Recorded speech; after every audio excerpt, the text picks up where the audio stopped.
ಅಧ್ಯಕ್ಷರೇ, ನೋಡಿ, ಇದು ಈ ವಿಷಯಾಧಾರಿತವಾಗಿ ಸಕಾರಾತ್ಮಕ ಚರ್ಚೆ ಆಗಲಿ. ಒಂದು ಶಬ್ದ ಮಾತಾಡುವಾಗ ತಪ್ಪಿದೆ ಅದನ್ನು ಹುಡ್ಕೊಂಡು ಹೋಗೋದು, ಇನ್ನೊಂದು ಮಾತಾಡಿದ್ರೆ ತಪ್ಪಿದ್ರೆ ಆ ಶಬ್ದ ಮತ್ತು ಈ ಭಾಷೆ ಅದರ ಬಗ್ಗೆ ಈ ಸಬ್ಜೆಕ್ಟ್ ಅನುಗುಣವಾಗಿ ಚರ್ಚೆ ಆಗಲಿ. ಅಧ್ಯಕ್ಷರೇ,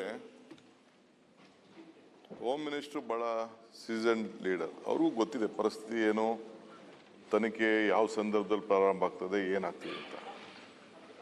ಅದು ರೈಟೋ ರಾಂಗೋ, ಏನಾಗಿದೆಯೋ, ಷಡ್ಯಂತ್ರ ಇದೆಯೋ, ಒಳ್ಳೇದಿದೆಯೋ, ಕೆಟ್ಟದಿದೆಯೋ ಅಂತೇಳಿ ಒಂದು ಕಂಪ್ಲೇಂಟ್ ಬಂದ ಮೇಲೆ ಹೋಗಿ ಕೋರ್ಟ್ ಮುಂದೆ ಹೇಳಿದ ಮೇಲೆ, ಯಾವುದೋ ಒಂದು ಬುರ್ಡೆನೋ ಮತ್ತೊಂದು ಎತ್ಕೊಂಡೋಗಿ ಇಟ್ಟಿದ ಮೇಲೆ ಡೆಫಿನೆಟ್ಲಿ ಇಡೀ ಎಂಟೈರ್ ದೇಶ ನೋಡ್ತು, ಟಿ ವಿ ಹೇಳ್ತು. ಮತ್ತೊಂದಾದ್ಮೇಲೆ ಸರ್ಕಾರ ಒಬ್ಬ ಒಬ್ಬ ಸರ್ಕಲ್ ಇನ್ಸ್ಪೆಕ್ಟ್ರ್ ಮಧ್ಯದಲ್ಲಿ ಅಲ್ಲಿ ಲೋಕಲಲ್ಲಿ ಅವರೇ ಅಲ್ಲಿ ಬೆಳಗ್ಗೆ ಸಾಯಂಕಾಲ ಕೆಲಸ ಮಾಡ್ತಾ ಇರ್ತಾರೆ.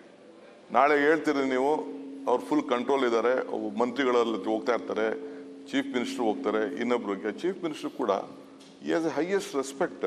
ನಮ್ಮ CLPಲಿ ಈ ವಿಚಾರ ಪ್ರಸ್ತಾವನೆ ಮಾಡಿದಾಗ, ಇದೇ ನಮ್ಮ ಗೌಡ್ರು ಶಿವಲಿಂಗೇಗೌಡರು ಮತ್ತು ನಮ್ಮ ಬೇಲೂರು ಗೋಪಾಲಕೃಷ್ಣ ಎಲ್ಲ ಮಾಡಿದಾಗ, ಯಾರ್ಯಾರು ಇದಕ್ಕೆ ಹಿನ್ನೆಲೆ ಏನು ಸುಳ್ಳು ಹೇಳಿದ್ದಾರೆ, ಮತ್ತೊಂದು ಮಾಡಿದ್ದಾರೆ, ಇದೆಲ್ಲ ನಿರ್ದಾಕ್ಷಿಣ್ಯವಾಗಿ ಕ್ರಮ ಕೈಗೊಳ್ತೀನಿ ಅಂತ ಅಂದ್ಬಿಟ್ಟು ಈ assured the floor of the house ಎಲ್ಲರಿಗೂ ಕೂಡ ಇದ್ರ ಬಗ್ಗೆ ಯಾವುದಿಲ್ಲ.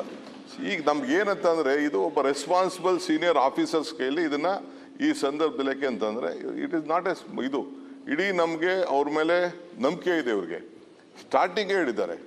ಇವ್ರಿಗೆ ಎಷ್ಟಿದೆ ಅಂದರೆ, ಇವ್ರು ಪ್ರತಿ ವರ್ಷನೂ ಈಗ ಬಿಟ್ಬಿಟ್ರೆ ಅಷ್ಟೇ 2-3 ವರ್ಷದಿಂದ ಪ್ರತಿ ವರ್ಷಕ್ಕೊಂದ್ಸತಿ ಹೋಗಿ 10 ದಿನ ಇದೇ ಧರ್ಮಸ್ಥಳದಲ್ಲಿ ಯೂಸ್ ಟು ಟೇಕ್ ಆರೋಗ್ಯ ತಪಾಸಣೆ ಮಾಡಿಕೊಂಡು ಬಂದಿದ್ದಾರೆ. ಯಾರೋ ನಮ್ಮ chief minister. he has that belief. he has that belief ಪ್ರತಿ ಒಂದ್ರಲ್ಲೂ. ನಮಗೆ ರಾಜಕೀಯ ನಾನು ನಿಮಗೆಲ್ಲ ಒಂದು ನಿಮಿಷ ನಿಮ್ಗೆ ನಾನು ಹೇಳೋದಂತ ಅಂದರೆ, ಅವತ್ತು ಸ್ಟಾರ್ಟಿಂಗೇ ನೀವು ತನಿಖೆ ಇದು SIT ಬೇಕಾಗಿಲ್ಲ ಅಂತ ಹೇಳ್ಬೋದು. ಈಗ 15 ದಿನ ಆದಮೇಲೆ ಅಲ್ಲ ನೀವೇನು ಮಾತಾಡಿಲ್ಲ ಸರ್, ಉಪಮುಖ್ಯಮಂತ್ರಿಗಳೇ ಬೇಡ ಅಂತ ಹೇಳಿಲ್ಲ, ಅದನ್ನೇ ಹೇಳ್ತಾ ಇರೋದು. ಸರ್, ಈಗ ಒಂದ್ ನಿಮಿಷ ಸ್ವಾಮಿ, ನಾ ಮಾತಾಡ ಆಮೇಲೆ ನೀವು ನಾವು SIT ವಿರೋಧ ಮಾಡಿದೀವಿ ಅಂತ ಏನು ಹೇಳಕ್ ಹೋಗ್ಬೇಡಿ. ನಾವು SIT ಅನ್ನ ಯಾವತ್ತೂ ವಿರೋಧ ಮಾಡಿಲ್ಲ. ಎಲ್ಲ ಹೇಳಿದೀವಿ. SIT ಯಾರ ರಚನೆ ಆಯ್ತು ಅಂತ ಕೇಳ್ತಾ ಇದೀವಿ. SIT ವಿರೋಧ ಮಾಡಿದೀವಿ ಅಂತ ಹೇಳಿದೀವಿ.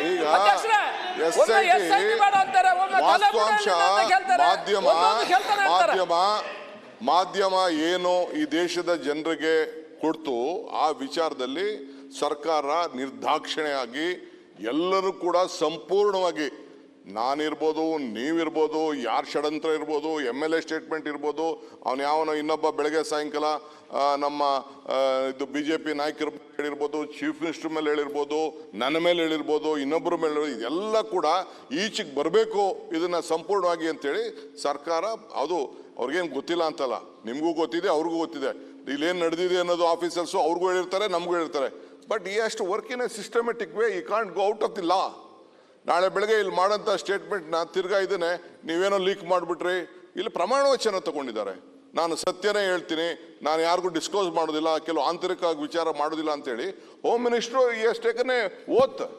ನೀವು ಇಲ್ಲಿ ಕೂತ್ಕೊಂಡು ವಿಧಾನಸಭೆಗೆ ಬಂದು ನೀವು ಮಂತ್ರಿಗಳಾಗಿದ್ದು ನೀವು ತೆಗೆದುಕೊಂಡಿದ್ರಿ. ಕೆಲವು ಸಂದರ್ಭದಲ್ಲಿ you please wait, be patience. ನೀವು ಹೋಗ್ತಾ ಇದ್ದೀರಿ, ಆಯಿತು, ನೀವು ಧರ್ಮಸ್ಥಳದ ಬಗ್ಗೆ ನಿಮ್ಗೆ ಅಭಿಮಾನ ಇದೆ, ನೀವು ಹೋಗಿದ್ರಿ, ಪೂಜೆ ಮಾಡಿದ್ರಿ, ಆಶೀರ್ವಾದ ಕೇಳಿದ್ರಿ. ರಾಜಕಾರಣದಲ್ಲಿ ಧರ್ಮ ಇರಬೇಕೇ ಹೊರತು ಧರ್ಮದಲ್ಲಿ ರಾಜಕಾರಣ ಇರಬಾರ್ದು. This is what I am telling you. Don't do politics in this. Don't do politics. We are there. ನಮ್ಗೆ ನ್ಯಾಯ ಕೊಡಿಸ್ಬೇಕು, ನಿಮ್ಗೆ ನ್ಯಾಯ ಕೊಡಿಸ್ಬೇಕು, ಸಮಾಜಕ್ಕೆ ನ್ಯಾಯ ಕೊಡಿಸ್ಬೇಕು. ಧರ್ಮಸ್ಥಳದ ಕ್ಷೇತ್ರದ ಗೌರವ ತಪ್ಪು ಮಾಡಿದ್ರೆ ಎಲ್ಲರೂ ಶಿಕ್ಷೆ ಆಗಬೇಕು ಅಂತ ನೀವು ಹೇಳಿದ್ರಿ. ಸೌಜನ್ಯನ ಕೇಸಲ್ಲಿ ಲೆಟ್ ಎನಿ ಇನ್ವೆಸ್ಟಿಗೇಷನ್ಗೆ we all respected it. Ultimately CBI ಹೇಳ್ತು, ಕೋರ್ಟ್ ಹೇಳ್ತು, ನಥಿಂಗ್ ಇಸ್ ದೇರ್ ಅಂತ ಅಂದ್ಬಿಟ್ಟು ಯಾರಿಲ್ಲ ಅಂತ ಹೇಳೋದು. ಏನೇನು ಸ್ಟೇಟ್ಮೆಂಟ್ಗಳಾಗಿದೆ, ನಾವು ಯಾರು ಅವ್ರ ಸ್ಟೇಟ್ಮೆಂಟ್ಗಳನ್ನ ಆವತ್ತೇ ನೀವೇನೋ ಇವತ್ತು ಬೆಳಗ್ಗೆ ಪ್ರಸ್ತಾವನೆ ಮಾಡಿದ್ರಲ್ಲ, ಇದನ್ನು ಶಿವಲಿಂಗೇಗೌಡರು ಅಸೆಂಬ್ಲಿಲಿ ವಿತ್ ನೇಮ್ ತೊಗೊಂಡ್ರು. ನಾನಿಲ್ಲಿ ನೇಮ್ ತೊಗೊಳಕ್ಕೆ ಇಷ್ಟ ಇಲ್ಲ ನನಗೆ. We are at it. Already home minister is given a direction.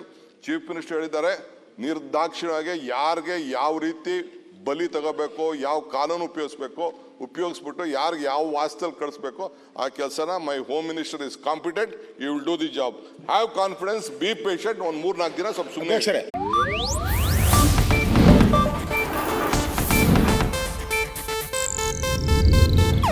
ಇದು ಏಷ್ಯಾನೆಟ್ ನ್ಯೂಸ್ ನೆಟ್ವರ್ಕ್ ಪ್ರಸ್ತುತಿ.